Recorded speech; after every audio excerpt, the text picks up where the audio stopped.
Bismillahirrahmanirrahim. Assalamualaikum warahmatullahi wabarakatuh.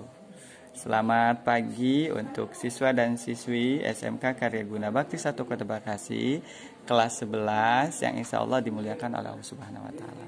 Gimana kondisi kalian di rumah, semuanya sehat? Alhamdulillah. Mudah-mudahan semuanya senantiasa berada dalam lindungan Allah Subhanahu wa Ta'ala. Para siswa dan siswi sekalian, baik kelas MM maupun kelas TKR, TSM, dan juga elektronika industri yang Bapak cintai, Bapak banggakan. Materi kita hari ini adalah materi tentang bab muamalah, prinsip dan praktek perekonomian di dalam Islam. Luar biasa, Islam itu agama yang kaya. Islam itu agama yang memiliki semuanya. Ya, dari hal yang paling kecil sampai hal yang paling besar, itu ada tata caranya, itu ada pelaturnya. Termasuk salah satunya di cabang muamalah Islam itu ada yang disebut dengan jual beli. Apa sih jual beli itu? Jual beli adalah proses tukar menukar suatu barang dengan benda atau harga tertentu. Ya, itu namanya jual beli. Hukum jual beli di dalam Islam mubah. Pada dasarnya hukum jual beli dalam Islam adalah mubah. Wa ahallallahu bai' wa harrama riba. Allah menghalalkan jual beli dan mengharamkan riba. Silakan kalian dilihat dalam surah Al-Baqarah ayat 275. Para siswa sekalian, ada yang membedakan jual beli di dalam Islam dengan jual beli yang bukan Islam. Kalau jual beli yang bukan Islam itu biasanya tidak memperhatikan yang namanya rukun, ketentuan. Tetapi kalau dalam Islam ada ketentuan-ketentuan yang harus diperhatikan.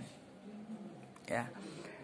Pak Kuswara melihat juga ada beberapa prinsip ya, prinsip perekonomian dalam Islam yang kadang ini dicontek sama orang yang bukan Islam. Salah satu contoh misalnya, ketika kita beli makan di KFC atau kita beli makan di AW, beli makan di McDonald, itu luar biasa. Seolah-olah itu bukan prinsip Islam. Padahal itu prinsip Islam yang diadop oleh Amerika, prinsip Islam yang diadop oleh orang-orang kafir. Contoh, ketika kita makan di KFC, di McDonald, itu biasanya kita bayar dulu baru makan. Tetapi kalau kita makan di warteg lain, makan dulu baru bayar. Nah, pertanyaannya adalah mana yang prinsip Islam? Ya, makan di McDonald ataukah makan di warteg? Sebetulnya yang prinsip Islam justru makan di McDonald. Imam Syafi'i mengatakan kita nggak boleh memakan sesuatu yang belum kita beli. Oke ya, paham ya? Jadi makan sesuatu itu harus uangnya diserahkan dulu, baru kita barangnya boleh dipakai, boleh dimakan. Ini kadang kita enak banget makan di kantin, barang diambil hayo. Artinya terjadi apa tuh? Hardolin. Terjadi darmaji. Tahu darmaji? Makan 5 ngaku 1. Darmaji, dahar 5 ngaku hiji. Bakwannya makan 5, ngakunya 1. Nah, ini akibat transaksi yang salah. Makan dulu baru bayar. Yang benar bayar dulu baru makan. Pak Kuswara salut ya sama Jepang. Jepang ketika ke Indonesia, dia buat kereta api. Perusahaan kereta api yang ada di Indonesia itu kan berasal dari Jepang tadinya. Lihat transaksinya.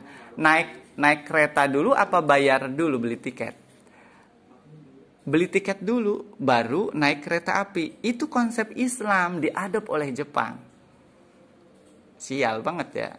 Hebat banget ya. Jepang ngadop prinsip ekonomi Islam. Coba Pak Kuswara tanya, kalau kita naik angkot, bayar dulu apa naik dulu? Ya Allah, justru kalau naik angkot malah bukan prinsip Islam, padahal itu yang punya orang-orang Islam. Naik dulu, turun baru bayar. Salah. Kata Imam Syafi'i itu naiknya nggak halal itu. Yang benar, kita bayar baru naik tuh angkot. Nah, sekarang Bapak tanya, naik ojek. Naik dulu terus si ojek apa bayar dulu? Biasanya naik dulu Iya enggak? Baru pas turun kita bayar. Itu bukan prinsip Islam. Kalau yang prinsip Islam, ini nih model-model Gojek, model Grab itu bagus tuh. Prinsip Islam. Ya. Walaupun kan sudah ketahuan harganya berapa. Di situ sudah ada transaksi. Kita suka sama suka dengan harga yang ditentukan di Gojek ataupun di ini. Naik kita kan, udah naik, kata uangnya sudah tahu bayarnya berapa, baru kita bayar sambil turun pun nggak apa-apa. Gitu. Oke, kembali ke jual beli di dalam Islam. Nah, ada 3 rukun jual beli di dalam Islam yang harus kalian pahami. Yang pertama ada penjual, ada pembeli. Yang kedua ada uang dan barang yang diperjualbelikan. Yang ketiga ijab kabul. Ini 3-tiganya kudu ada di dalam Islam. Yang pertama ada penjual, ada pembeli. Syaratnya satu baligh. Jadi dua-duanya harus sudah baligh, sudah dewasa.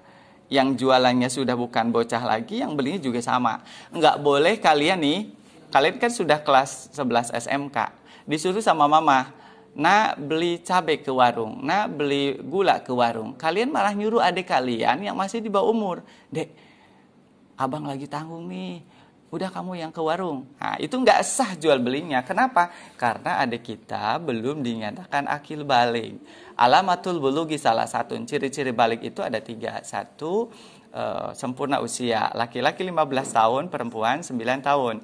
Yang kedua, laki-laki keluar sperma, perempuan keluar haid. Nah, itu salah satu ciri-ciri baligh. Jadi kalau sudah baligh boleh melakukan proses jual beli. Yang kedua, berakal sehat.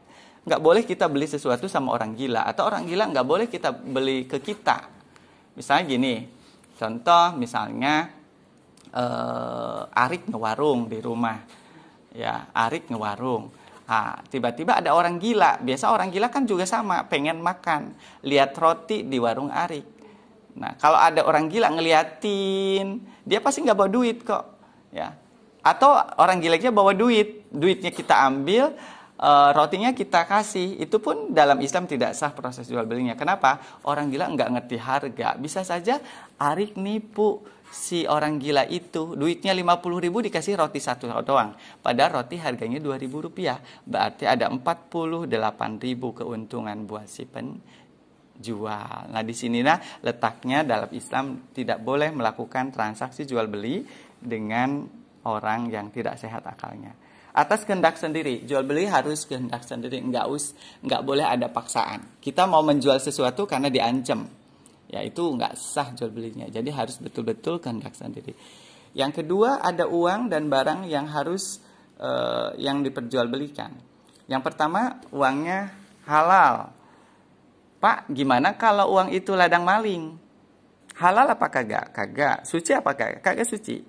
Tapi kita nggak tahu. Nah, proses yang nggak taunya itu yang tidak bisa dijadikan tolak ukur halal dan tidaknya jual beli.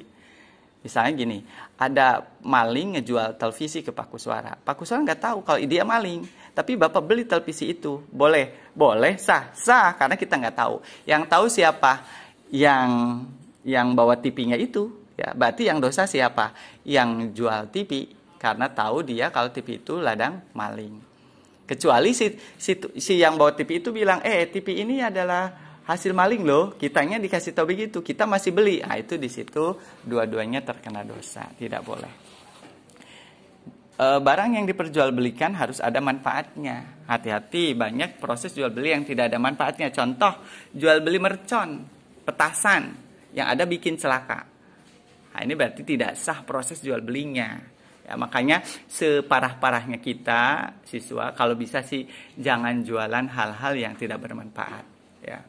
Jual beli minuman keras, ya itu juga sama, mengandung banyak madorot ketimbang manfaatnya. Jadi jual belinya enggak sah. Keadaan barang dapat diserah terimakan. Barang yang tidak bisa diserah terimakan enggak sah proses jual belinya. Sebenarnya materinya seru banget ya, harusnya nih tatap muka. Kalau misalnya lewat ini jadi singkat-singkat saja. Keadaan barang diketahui oleh penjual dan pembeli. Jadi kalau beli burungnya lagi terbang, kita nggak boleh beli burung, nggak sah.